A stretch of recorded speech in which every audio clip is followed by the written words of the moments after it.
Minasan, ohayou gozaimasu, Ferry Sensei desu. Video kali ini Sensei mau bahas daftar kosakata yang wajib dihafal sebelum kita belajar Mina Nihongo bab 11. Oke, di sini sebetulnya simpel-simpel aja sih. Di sini ngebahas lagi tentang keberadaan dan di sini ngebahas tentang satuan dalam Jepang. Jadi nanti ini singkat aja dulu ya, mungkin buat ngeklasifikasiin apa maksudnya gitu. Jadi waktu kita belajar menghitung dalam Jepang itu, kita perlu lihat objeknya. Apakah bentuknya bulat gitu misalnya.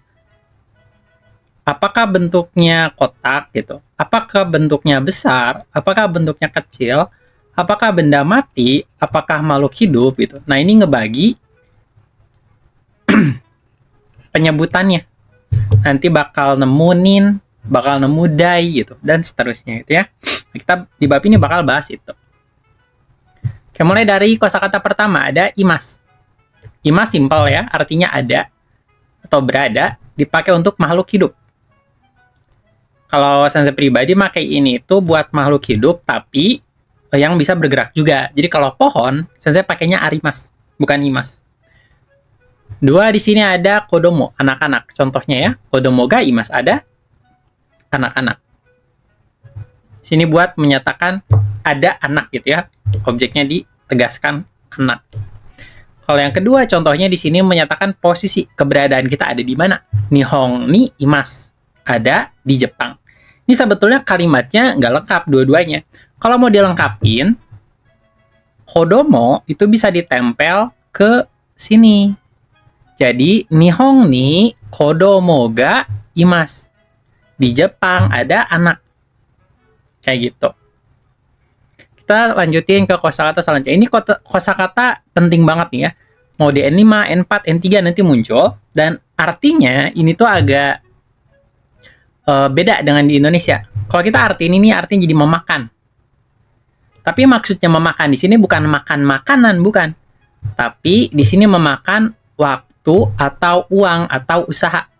Jadi kita memakan resource. Penggunaannya nanti misalnya nih kita kerja bikin 5 onigiri. Perlu waktu berapa menit? 10 menit.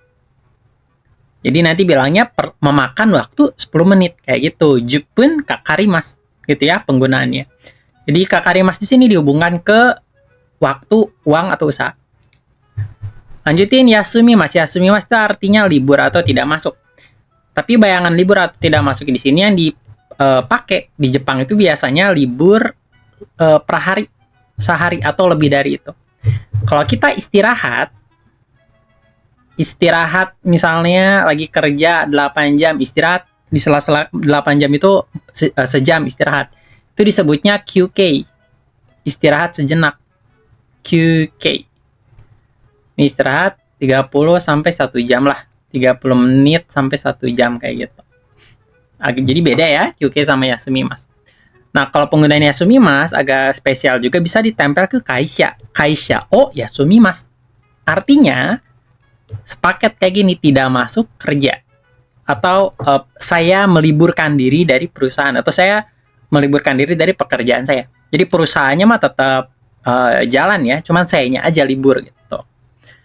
Oke, di bawah ini ada urutan 1 sampai 10. Ini nomor-nomor yang digunakan untuk menyatakan jumlah benda yang umum. Hitungan umum. Jadi benda apapun kalau kita mau hitung dari 1 sampai 10 bisa pakai kosakata ini. Hitotsu, futatsu, mitsu, yotsu, itsutsu, mutsu, nanatsu, yatsu, kokonotsu to. Ini 1 sampai 10. Kalau lebih dari itu gimana? Kalau lebih dari itu simpel aja, baca penomorannya. Kalau 50 berarti goju. 80 hachiju. 15 jugo gitu aja ya, simpel ya.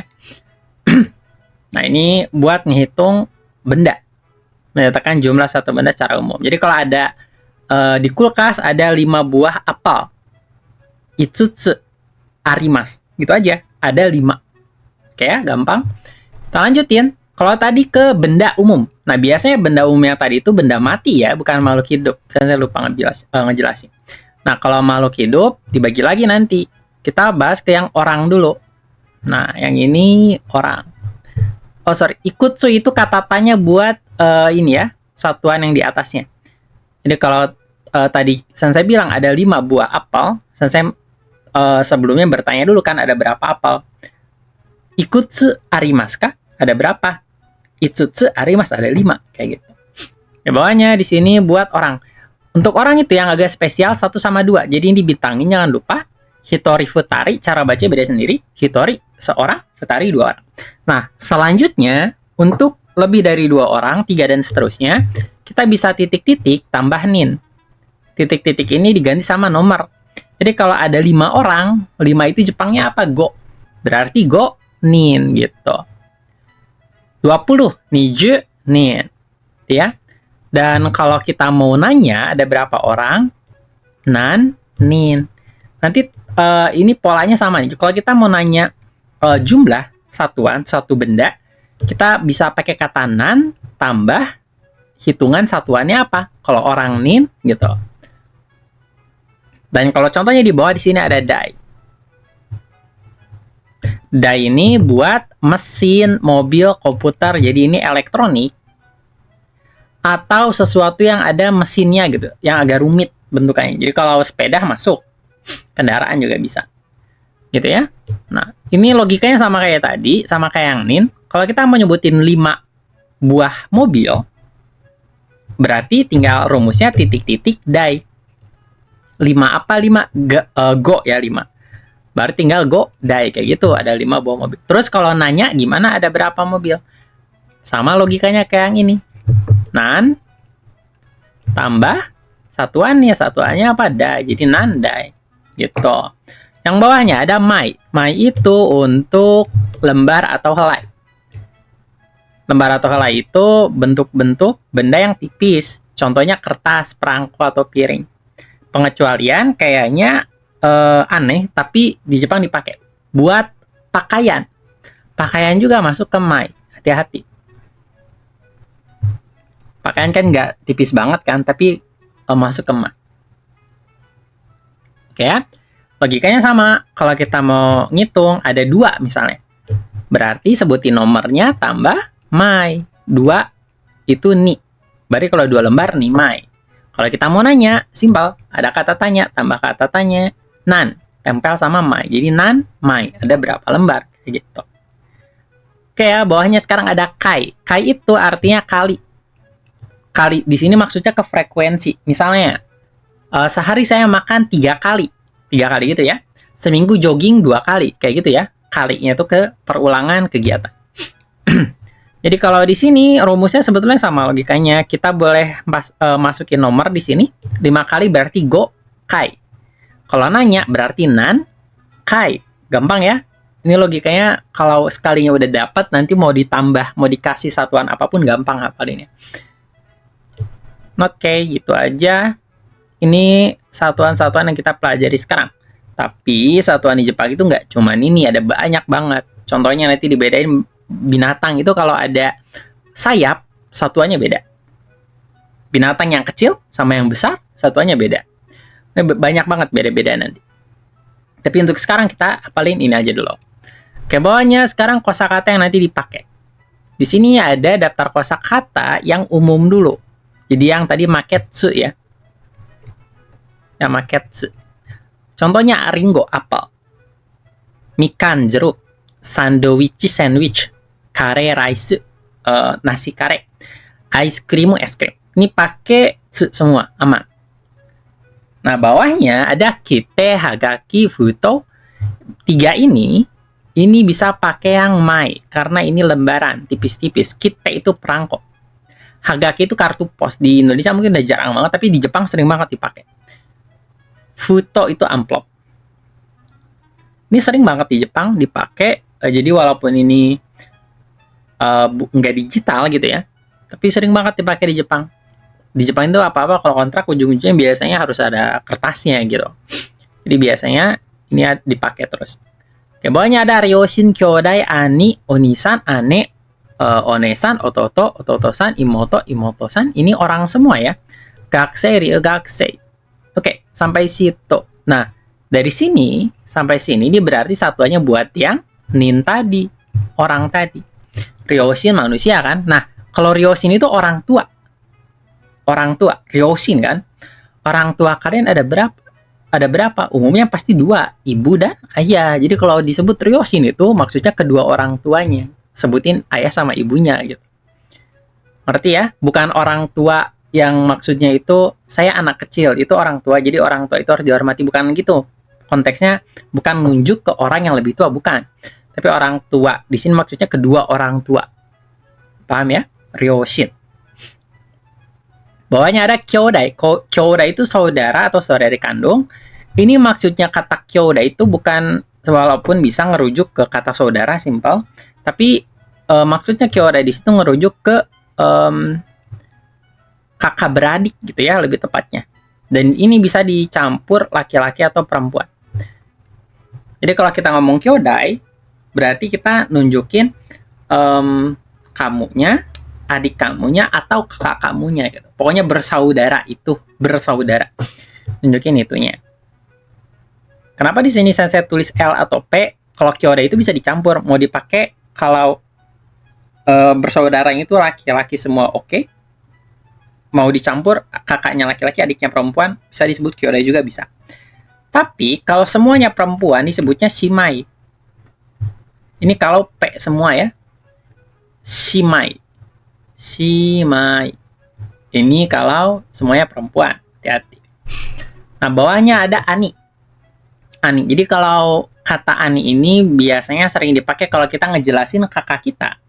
Pekerjaannya apa? Misalnya, ani wa isha desu. Kakak saya dokter. Nah, kita nggak usah nambah-nambah kata watashi. Nggak usah. Soalnya kalau kita bilangnya ani, itu pasti ke kakak saya. Oke ya? Nah, kalau onisan, itu ngerujuk ke kakak lawan bicara. Karena make san biar sopan. Jadi kalau kita lagi ngobrol sama teman nih, kita saling kenalan, ngenalin keluarga, kita bilang, ani wa isha desu. Onisan no shigoto wa. Nah, itu artinya berarti kakak saya dokter. Kalau kakak kamu, apa kerjaannya? Gitu. Jadi onisan buat orang lain. Buat nunjuk subjek kakak orang lain. Tapi kalau ani buat diri sendiri. Plus tambahan, kalau onisan itu bisa juga dipakai buat kita manggil kakak kita. Misalnya kita lagi di kamar, lagi nonton YouTube gitu, terus mau nanya sesuatu ke kakak kita manggil onisan gitu. Itu manggil panggilan aja simpel. Nah, bawahnya ada ane. Ini logikanya sama persis. Ane dipakai buat subjek kakak kita sendiri, tapi perempuan ya kalau ane. Onesan itu kakak perempuan orang lain. Ane no shigoto wa isha desu. Onesan no shigoto wa nan desu ka? Jadi pekerjaan kakak perempuan saya dokter, pekerjaan kakak perempuan kamu apa?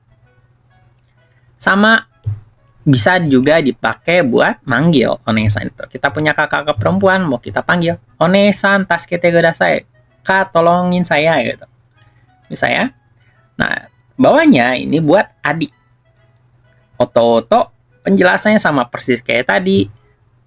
Subjeknya ini dipakai buat ngejelasin adik laki-laki saya. Siswa misalnya, oto-oto wa gakusei desu. Oto-oto-san wa gakusei desu ka? Adik laki-laki saya siswa. Apakah adik laki-laki kamu juga siswa? Kayak gitu. Tapi di sini ini nggak boleh atau nggak bisa dipakai manggil. Kalau kita mau manggil adik sendiri, panggil aja namanya. Di Jepang kayak gitu. Jadi nggak bisa dipakai manggil oto-oto-san itu ya. Hati-hati.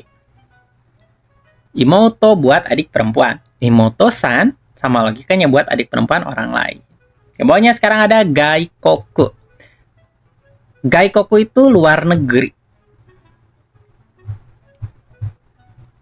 Bisa juga luar negeri, kalau kalian mungkin udah belajar, terus bakal nemu ada istilah kaigai, itu juga sama, luar negeri. Yang bawahnya ada ryugakusei. Ryugakusei itu pelajar asing. Jadi kalau kita, orang Indonesia, sekolah di Jepang, kita disebut ryugakusei. Kalau ada orang Jepang, sekolah di Indonesia, si orang itu disebut juga ryugakusei. Ngerti ya?